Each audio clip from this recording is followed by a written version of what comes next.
So we're looking at Daniel again, Daniel chapter 12, 11. It says, and from the time that the daily sacrifice shall be taken away, and the abomination that maketh desolate set up, there shall be 1,290 days. So Daniel is given a time start. Jesus in Matthew 24 says, when you see the abomination of desolation spoken of by Daniel the prophet, run from Judea, run, get out of Dodge. What is the abomination of desolation? It's found in Luke chapter 21. He explains that when you see Jerusalem being surrounded by the armies, run from Judea. Is that all clear, guys? We coming back together on this? That the time frame of when this was opened, unsealed, was the time of the end when Jesus explained to them what Daniel the prophet meant? Yep. Yes. Very well. Moving on. We know it's a 3.5 period of time. We now know it begins at Tabernacles and ends at Passover, which it did. This is history. Moving on. What else did God tell us? Let's look at Revelation. This 3.5 years and 3.5 months. Revelation 11:2 says, but the court which is without the temple, leave out, and measure it not, for it is given unto the Gentiles. And the holy city shall they tread under foot 42 months. Same time period, which nowadays everybody says is 30 multiplied by 42, 1,260 days. No, it's not.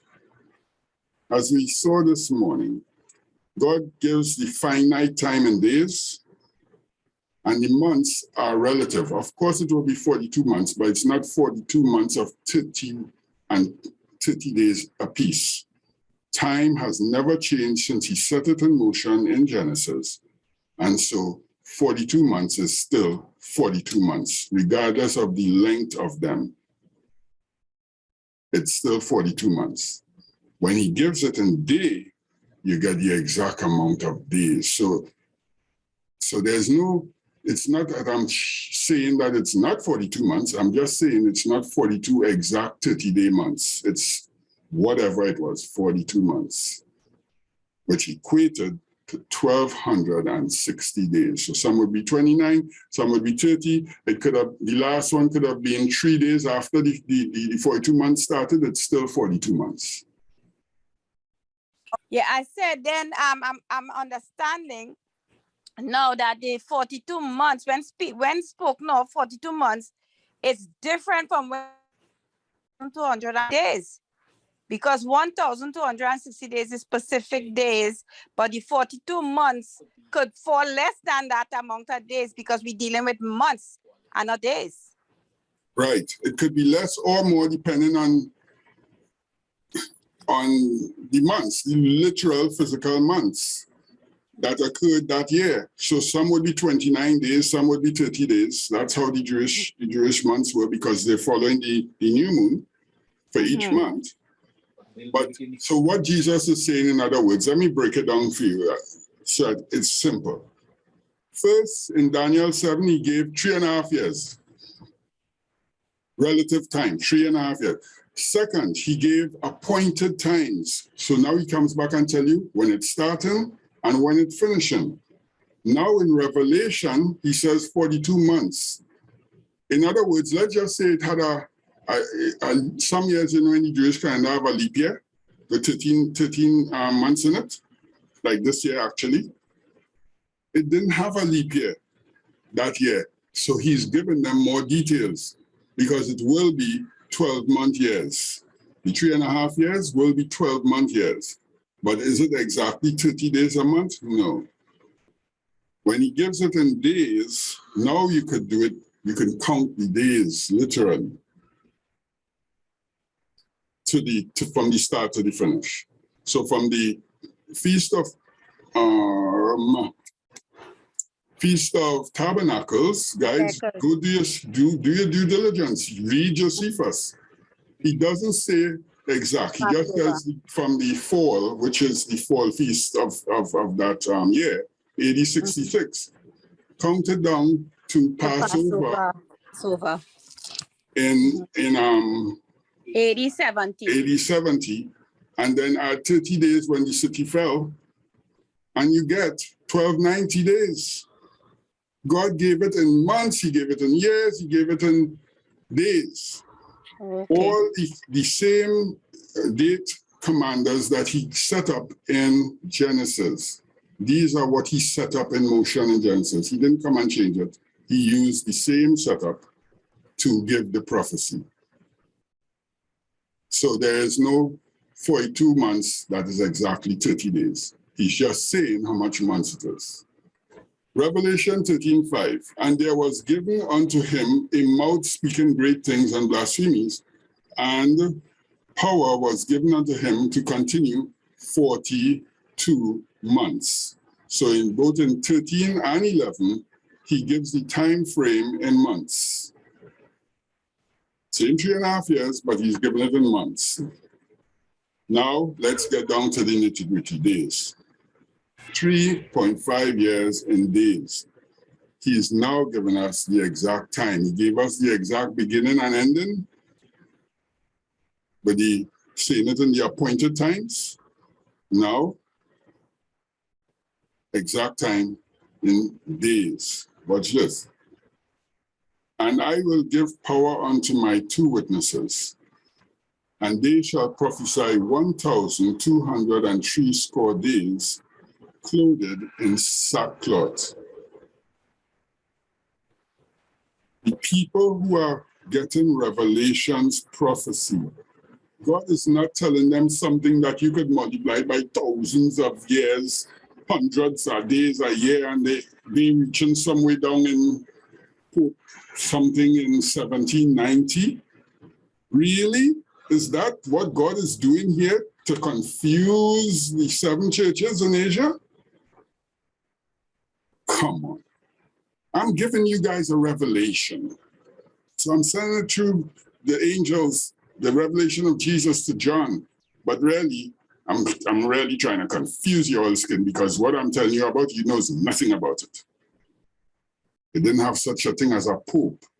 It didn't have such a thing as the Dark Ages. How would they understand it if that is what this was referring to? How would the time be at hand if that is what he was referring to in Revelation? No, folks. God came and was explaining to them the timeline for the prophecies that they already knew, opening up what he had already told Daniel, unsealing the information, because the time of the end is the time when he told Daniel it will be unsealed. Revelation 12:6 says, and the woman fled into the wilderness, and she had a place prepared for her, that they should feed her 1,260 days. So twice he gives the same timeline in days, twice he gives it in months, and once in years, and twice in appointed times. A total of 7 times God is saying the same thing, and somehow I missed one, so I need to go back to it.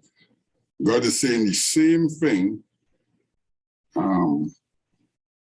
in different ways, but the total would be 1,260 days exact.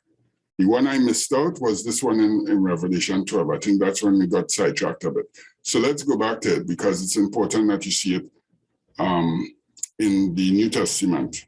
So the Greek version is, Greek is what it was written from, Revelation 12:14. It says here, the woman was given 2 wings of the great eagle, that she might fly into the wilderness, into a place where she is nourished for a time, times and a half. First, to begin, before I do that, who is this woman? Verse 1 has it, right? This woman that made a child, who is that? Who was Was the child that was Jerusalem. caught up? Right. Jerusalem, the city in Jerusalem. Revelation is about two women. One white, well, clothed in white, sorry, because if I say white, that might be Ellen G. White. No, I'm not speaking about Ellen G. White. Oh gosh. This is one clothed in white, which represents righteousness, and one clothed as in purple and all sorts of things, and have a cup in her hand, which was representing of Jerusalem, that was the whore, the harlot. The harlot. All right. This woman, the one in white, has a crown on her head with 12 stars in it. What does the 12 stars represent? 12 tribes of Israel. Tribes. Tribes of Israel, the same 12 tribes which make up the 144,000. 44,000. This is the woman. She had Jesus first, and then her seed, the 12 crowns, 12 stars on the crown, is who the devil now pursues. How could this be us? How could it be in our time? Impossible. But let's continue. She is nourished. This is after the devil. So Jesus went up, the devil came down. She is nourished when she runs into the wilderness for a time and a half. We see the same words as was used in Daniel twice, Daniel 7 and Daniel 12. Now in the Revelation, which is translated from the Greek. How could it, all these prophecies, be just time and time? No, it's not. The first two was years. The first one, sorry, was years. Second one was appointed time. Let's click on this one and see what it is. I know what to ask that question. 2540. Kairos.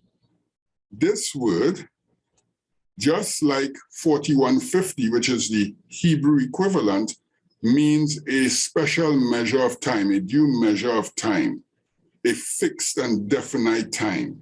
This word is used every time you see when Jesus says, right, in the fulfillment of time, so happened, you know, when he uses that phrase a lot. This is the word. This is the word. Let's just find a few examples. Matthew, let's see what Matthew has. I mean, everybody will have to research for yourself, right? But I'm just showing you a couple of examples. So, and behold, they cried out, saying, what have we to do with thee, Jesus, Son of God? Art thou come to torment us before the time? You all know this is in the cemetery when the legion, the guy with the legion of demons, and Jesus came to cast them out. And they said, you come to torment us before what? We will just say time in English, but what is it? It's the appointed time, 2540. There was an appointed time that these angels knew that they would be locked up in the abyss. And they say, come on, you're not playing fair. You come before time. That's how we read it in English, but that's not what it's saying. It's appointed time. Let's see another one. Just, you know, I'm just showing two just for example, and then we move on. So, and you could take it at random, you know, this is not planned. Any text will be the same thing. So this is Matthew 11:25. At that time, Jesus answered and said, I thank thee, O Father, Lord of heaven and earth, because thou hast had these things from the wise and prudent, and has revealed them unto the babes. So Jesus speaking, it says, at that time, what time? Just the time in the day, at noon? No, it's an appointed time. Jesus was moving to a specific timeline. Every event he did, he said, the appointed time, and at the appointed time, and at the appointed time. But in our English Bibles, we just have time, so it's just like willy-nilly, but it's not willy-nilly. It's at the appointed time for everything. God has an appointment for everything. Would we agree with that? Or do you all really think that God is just move vai? Nope, no way, not God. Good. So that's enough for the proof of the pudding It's the same word in Revelation chapter 12, verse 14. So watch this. She was nourished for a time, times, and dividing of time, the same word. This is the Greek equivalent to what the angel did when he put up his hands in the air and stood on the bank of the river and said and swore, it will be for an appointed time, an appointed time, an appointed time. This is the Greek version of the same word. So here again, God enforces what he said the first time, 3.5 years. What is this reminiscent of in the Old Testament, this 3.5 years? It is Elijah, when the time when it didn't have rain or rain, it was famine for how long with Ahab? Remember the story? 3.5 years? 3.5 years. This is reminiscent of that, right? This time, it's not Elijah running and had to go by a lady who had a widow who had a son to eat and so on. This time, God is nourishing them in the wilderness. They all fled. Read it in Josephus, the place called Pella, across the Jordan. They went into the mountains for shelter. The Christians didn't get caught up when Titus and Vespasian, his father, and Nero, and they came to destroy Jerusalem. Why? Because they heeded the warning to flee. And they were taken care of for an appointed time, appointed times and a half, which is from the Feast of Tabernacles, 3 years, to the Feast of Passover, when the city was surrounded. Oh, sorry, excuse. So woman, as we were taught, is the letter keys terminology as church is not that. No. In prophecy, when you're talking to when you're studying prophecy, the letter keys, woman represent church, sea water represent people. No. There's a lot of what you're saying there, some is right and some is wrong. They mix right and wrong. They mix up what the Bible says. As I said, all interpretations is only by God, only. So the ones that they interpret, leave those behind. The ones that the angel interpret, take that, right? So here's what it says. It says that the woman, that's in chapter 17, the woman that thou sawest is the great city which will entertain the whole world, the harlot. So it is a city, it means a city. And throughout the Old Testament, it's the same. You see Jerusalem described as this harlot, this woman who got married and wouldn't behave herself, etc., etc. So each prophecy, just let it speak for itself. Let's not add or delete it. We are not entitled so to do. We can apply the prophecies, rightly dividing the word, but not interpret them.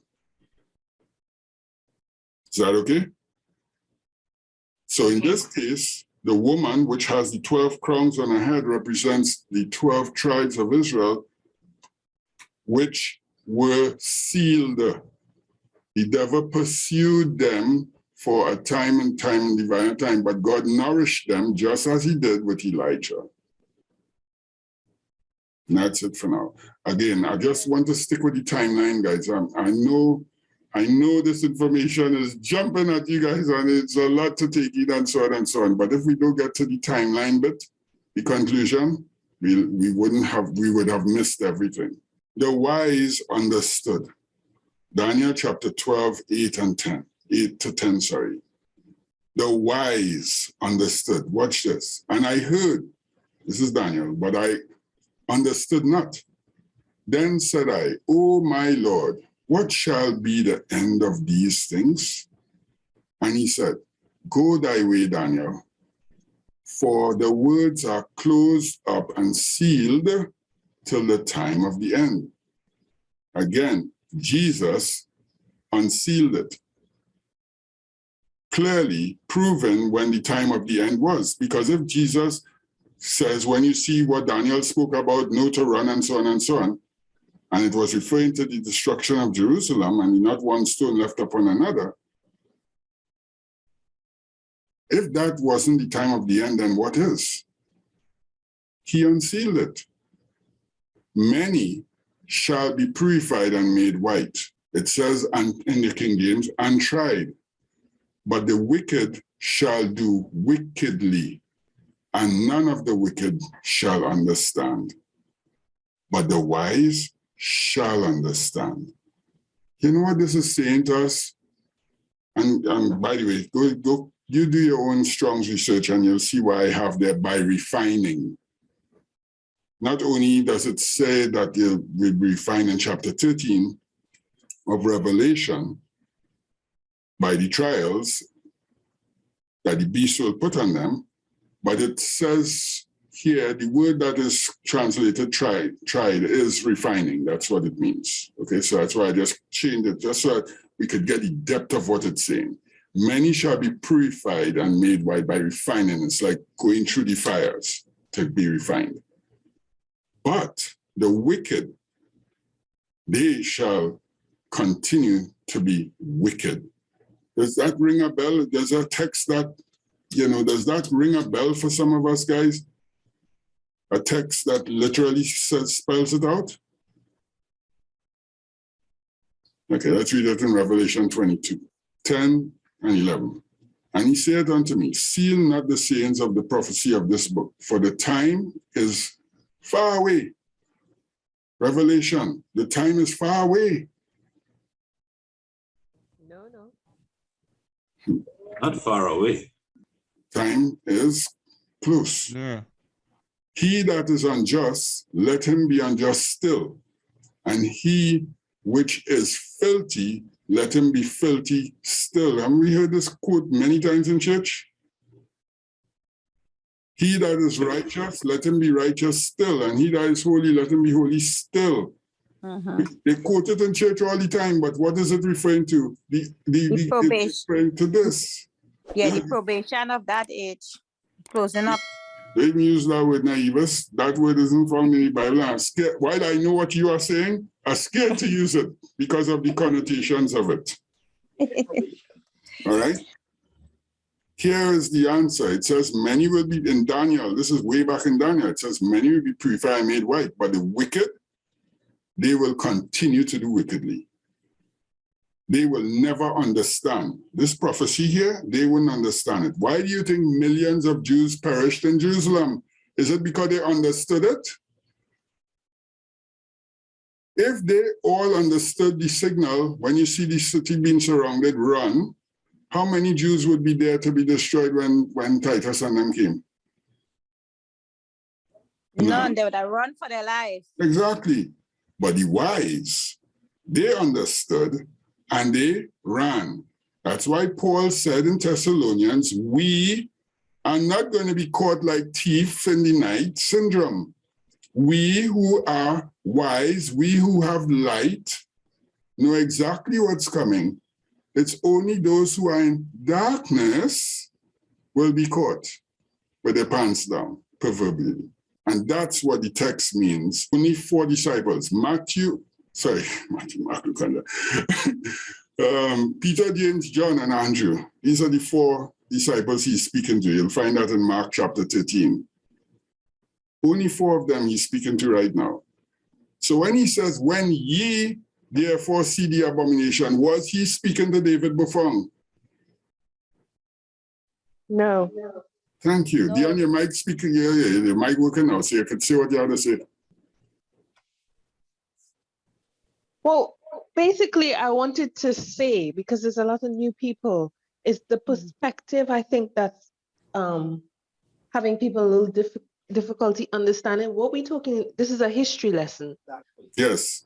Which doesn't apply to us. It's just something we're learning so we could understand who God is. But this is not what's happening to us now or what will happen to us now. This is history, and it's all recorded in the Bible and through Josephus. So we need to take it in context. Josephus and the other historians. Yes. Thank you for that. And yes, it's, as I said earlier on, this is not, these prophecies are not algebra or maths. They are history from our perspective. But when Jesus was saying it, it was prophecy. Who was he speaking to? He says, and when he's speaking to 4 of his disciples. Wasn't he talking to them or was he talking to us? That was a private conversation with Jesus and his 4 disciples. Right. That we are privy to read about. Good. So when you guys, therefore, shall see the abomination. So wouldn't they see it? Are they alive today? No, it happened I'm already. being rhetorical just so people will think. Okay? When you guys, therefore, shall see the abomination of the spoken of by Daniel the prophet, stand in the holy place. Whosoever readeth, read what? Read Matthew, Mark, Luke, and John? Revelation. Revelation Oh, wasn't given yet. Wasn't there yet. You understand Mark, what Luke, it and is John there. wasn't there yet. Whosoever Daniel. readeth, Daniel. Daniel. Right? When you guys, my friends, see this thing happen that Daniel spoke about, let whosoever readeth, let him understand. What did he say in Daniel chapter 12? The wise will understand, and the otherwise will not understand. And Jesus is commending his friends who he knows will understand. He said, when you see this happen, know that that is what was prophesied is being fulfilled. You all will understand it. Is that okay? David, it's quite okay because, but I wanted to add because you hear a lot of people, again, from when you started talking about no man knoweth the day of the hour. But again, we said Jesus never left anyone in darkness because he said them, go back to my word, go back to the word and you would see, you would understand. And they now could understand what's happening. And I really can't understand why today some of us still think that we wouldn't be able to see the season and the time that God is saying when he would come, because we still think and we stress on the scripture that says no man knoweth the day or the hour. Of course, but if we understand what you're teaching here, is we go in with the appointed time, which is sent to us through the moon, the things that God set up, the heavenly body. So obviously, yes, we will not know, but we know the appointed time because we're going to be looking for it. And that's why he said, if you go to the scriptures, you read what I told you. I'm not keeping you guys in darkness. When you see the sign of the soldiers come around, this is the time I'm telling you to get out. So obviously, when that day happened, they knew exactly when to start to flee out of there to preserve their lives. And they did. Yes. They did, as clockwork. This is history, guys. This is history. They all fled Jerusalem and Judea, not just Jerusalem. And they were all safe. They were nourished for a time, and half a time. From the appointed time that it happened at the Feast of Tabernacles till the city was surrounded at Passover, AD 70. He so readeth, let him understand. Only the wise understood, and the others did not. All right?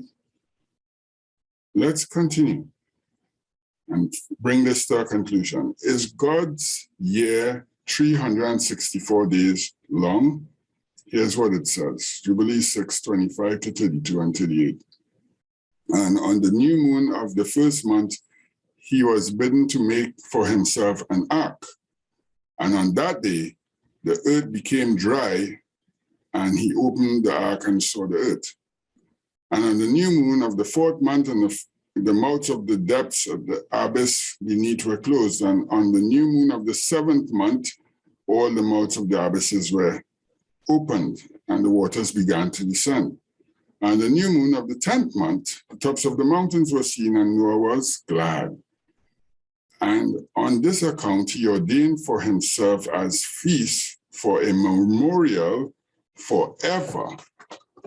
Thus are they ordained, and they placed them in the heavenly tablets. Each had 13 weeks from one to another, past their memorial, from the first to the second, from the second to the third, from the third to the fourth. All of the days, and all the days of the commandment will be 250 weeks of days. And these will make the entire year complete. Thus, this is engraven and ordained in the heavenly tablets. And there is no neglecting this commandment for a single year or from year to year. And command thou the children of Israel that they should observe the years according to the reckoning, 364 days, and these will constitute a complete year.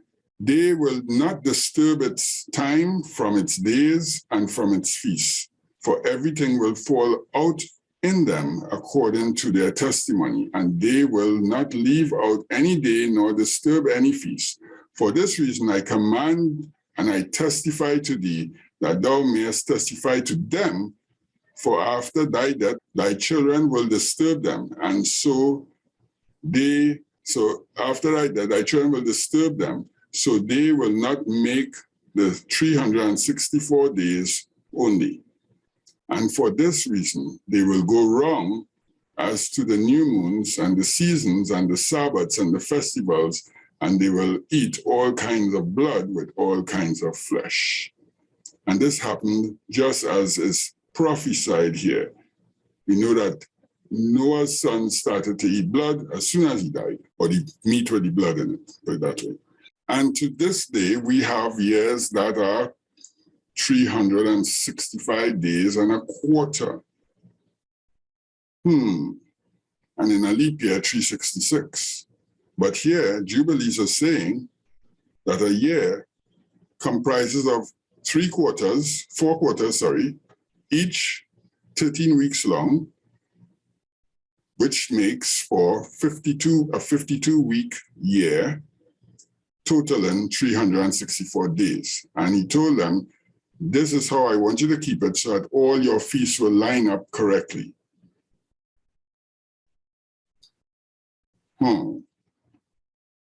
Guess what, guys? I am not versed enough in astronomy to contend either which way about the length of a year and the 365 and a quarter or the 364. I certainly know I don't have the 360. We dispelled that this morning. Prophetic year, that's certainly not on the table. But what about 364?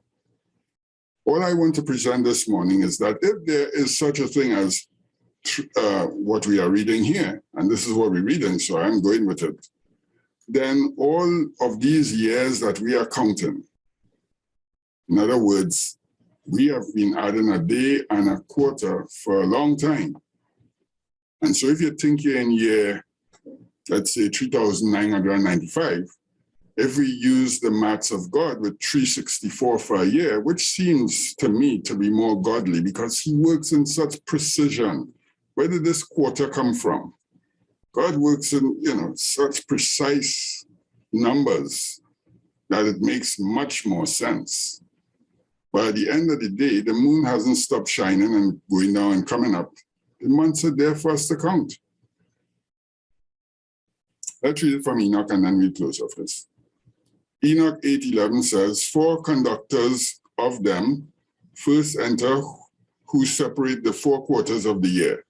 After these 12 conductors of their classes who separate the 2 months and the year into 300, who separate the months, not 2 months, who separate the months and the year into 364 days.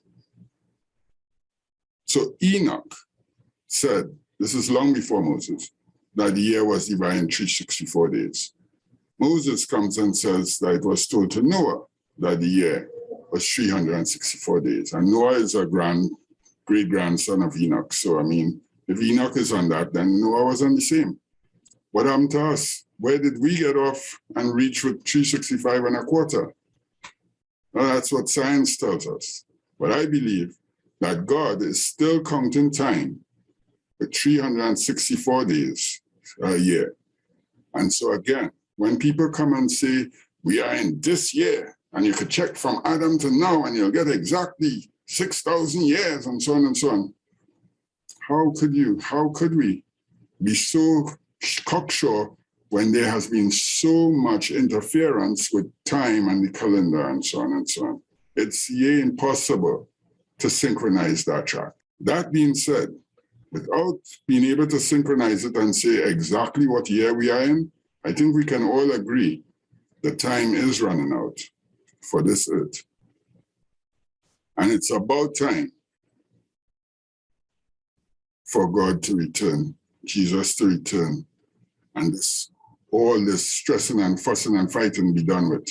All this wars and rumors of wars and killing every day and murders and thieving and hatred. And aren't we just sick and tired of it? I think we can all agree that we are. And time is about to run out. Whether a year is 364 days, 365 and a quarter, tick-tock, God's clock is moving. And Peter says this, Peter 3:8-12. But beloved, we started off with Thessalonians, I'm ending with Peter, because Thessalonians, Paul was talking about the impending doom coming on Jerusalem. Here's what Peter is saying. But beloved, be not ignorant of this one thing, for one day with the Lord is as 1,000 years, and 1,000 years as one day. The Lord is not slack concerning his promises, as some men count slackness, but long-suffering towards us, not willing that any should perish, but that all should come to repentance. But the day of the Lord, watch this, the day of the Lord will come as a thief in the night, same thing that Paul had said in Thessalonians, what we started with, in which the heavens shall pass away with great noise, and the elements shall melt with fervent heat. The earth also and the works therein shall be burnt up. Seeing all these things shall be dissolved, what manner of persons ought ye, speaking to them, to be in all holy conversation and godliness, looking for, I'll read it King James first and come back to it, looking for and hastening unto the coming of the day of God, wherein the heavens being on fire shall be dissolved with the elements, and all shall melt in fervent heat.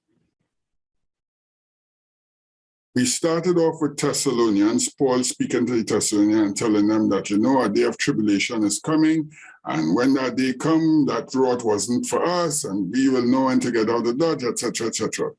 Now we end with Peter. He is not talking about the destruction of Jerusalem, agreed? This is speaking about The end of the world. This is not history, guys. This is future. All right?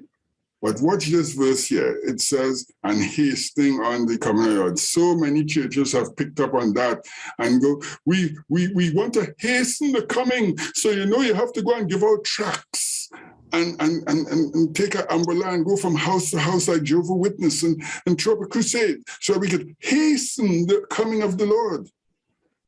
You and nobody else and the whole army of the world and the devil himself cannot hasten God.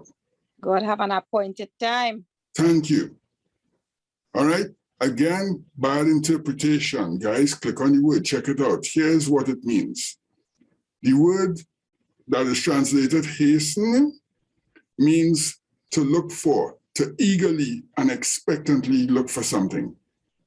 I'm not going to click on it because I've proven to this class throughout our study this morning that I'm not going to say anything that's not in the Bible. You guys do your due diligence. Let's go click on the word or check your Strong's Concordance and you'll see this word hasting unto the coming of the Lord. The word hasting is looking for something eagerly, which makes much more sense, doesn't it? Peter is saying, we are eagerly and anticipatingly looking for this day when the Lord will come. We notice the change in language. He first describes that the earth will be burnt up and so on and so on and so on and so on. He's talking about our time there. And then he switches gears and says, but brethren, we looking for and we are eagerly expecting better, because that time is when the heavens being on fire will be dissolved and melt with fervent heat. Luke 21, 25 and 28 says, and there shall be signs in the sun and in the moon. What did Genesis say about these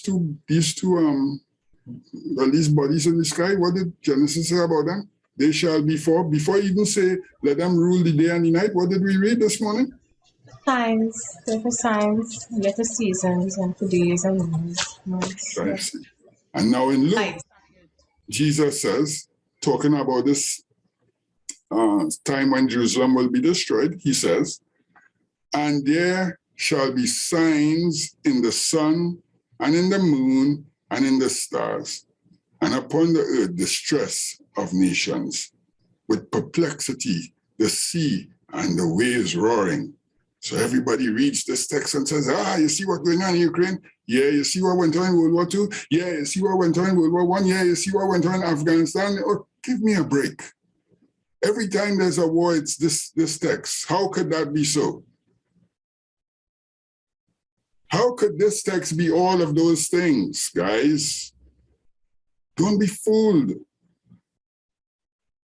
Speaking about the destruction of Jerusalem, past tense, history, AD 70.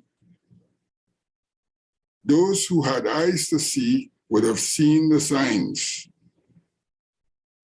And when these things come to pass, look up. Lift up your heads, guys, for your redemption draweth nigh.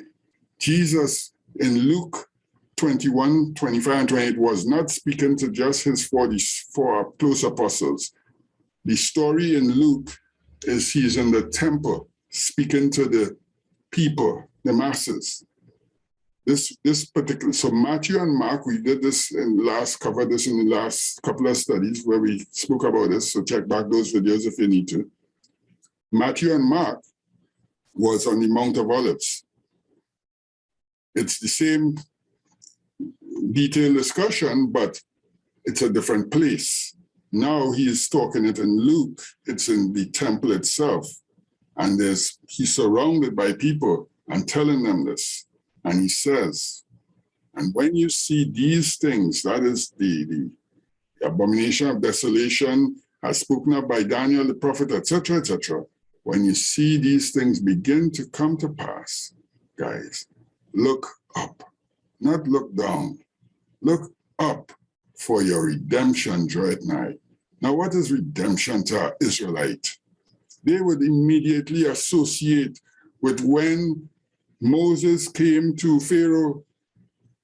Initially, their burdens got worse. Things got 10 times, 100 times worse initially when the redemption was announced. That I'm come to take you all out of slavery and out of bondage, as I promised to Abraham, my servant, that in the 4th generation, you all will come out of this bondage. Initially, guys, things went from bad to worse. But Moses was looking up. Aaron was looking up. He had nowhere else to look. He said, God, what? Look at getting worse, what? He said, don't worry, my friend. Redemption draweth nigh. And a few days from then, they were out of Dodge. What did redemption draw nigh for the people who Jesus was speaking to mean? Help me. Deliverance. From? Slavery. No, the ones who Jesus speaking to here now in Luke 21. Okay. What redemption is he referring to here? They were looking forward to their king coming and taking them away from the Roman rule, taking them away from persecution. No? Guys, this is Luke 21, when you see all these things happening, look up. For I am coming back to They're take looking for you. Jesus to come back and take them, yes. The redemption, not from sin and from this and from that. What does Daniel chapter 7 say? In the days of those kings shall the saints inherit the kingdom. Kingdom of God. Inherit means to live in it. And Jesus And said, I'm he coming also back for said you guys. And he Huh? also said that then you will see the Son of Man coming in the clouds. I'm coming back in this generation for you guys. I'm not telling you now because my Father alone knows the day and the hour, but I'm giving you all these signs so that you'll know when to look up. Look up. I'm coming in the clouds. You wouldn't find clouds on the ground. You wouldn't find clouds on CNN. Look up, guys, because your redemption draweth nigh wasn't speaking to us. However, it is definitely applicable to us, wouldn't you say? Can't we also apply it? I'm not saying no dual prophecy nonsense. Can't we apply it to now? We who living in the literal last days of Earth's history? That we are seeing what is happening in this world. Everything is shut to hell, from the vaccine to the mandates to the wars to whatever is happening around us, that every day we're groaning in pain. Nature is groaning. She's pelting out all sorts of things that they've never seen before, etc., etc., etc. Does it mean literally look up, meaning to look up or to maintain your head being up, meaning your focus upward towards Christ? I think it's both, but in their case, it was literally look up for the clouds. Look up. I agree with you. It's to maintain that focus with Christ and that connection and so on, in metaphorically, but also literally, because what? Where are the signs? Everybody's looking to YouTube.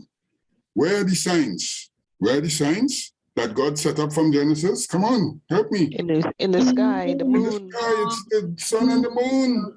Sun and the moon. They were set up as signs, guys. And so if we're not looking up, we're not going to see the sign, are we? I end with this. Therefore, keep watch, because you do not know on what day your Lord will come. But you need to watch. We all need to watch, guys, because the signs is in the heavenly bodies that he placed there for that purpose, specifically for that purpose. There are many other studies that we've done detailing how the countdown, where we are in the countdown, sorry. Today, I just wanted to clarify all the misconceptions that we've been taught, with prophetic time being 360 days, and day for year, and all these other stories that we've been told, when mirrored with the scriptures, they don't stand the test of time. They don't stand at all. They just fall crashing. Our signs are in the heavens. It always has been, always will be. God hasn't changed. He never said, look down. He never said, look on the news to see what's taking place. And he certainly never said, look to all these false prophets who all of a sudden, like rainfly, they just pop out as it have an earthquake. God show me that. Why didn't tell me before? As it have something. Yes, God show me that would have happened and didn't. False prophets. Look up, guys. Look up. For redemption. Joy. Man.